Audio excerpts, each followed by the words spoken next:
welcome to Take Santanu channel. Today I'll show you how to get Microsoft Office 365 and this is completely free of cost. You might have observed same in the tagline. Here no need to download and install in your system and also do not require any activation. Let's get into the screen. Just type office.com in address bar of your web browser and you will be landed to this page. Now click on sign in if already you have account, or click on sign up for free account creation. In case if you want to know how to create an account, please comment. I'll prepare a separate video for this. Once you select sign in, you need to provide the email ID @outlook.com and followed by desired password. Now it will ask you to stay signed in, yes or no.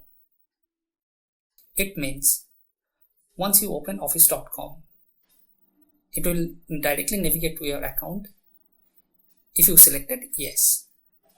In case if you selected no, then after logging out from the browser, you need to provide the login credential once again. This is applicable if logged in the same system. Here, you may choose as per your convenience. Now you are landed to account page. On the left hand side, applications are listed, or you can access clicking on these 9 dots from the top left corner. Once you click on Excel, it will navigate to your Excel application in new tab.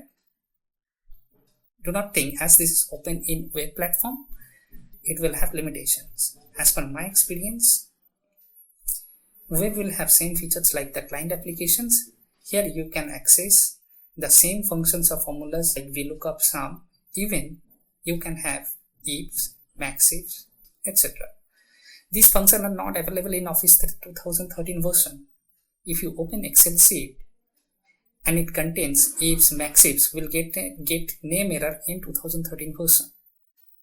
At the same time, you can access Word as well and having the same features like headers, footers, web view, etc. Now you might have questions. But we save these files. Well, here we'll have one more interesting part. Files will get saved in OneDrive, cloud storage, and it's accessible from anywhere. Now your data saved in cloud and can be accessible globally. No need to worry about backup in this case. Hope you like my videos. If yes, please share and subscribe. If you need more videos on Excel, please do comments and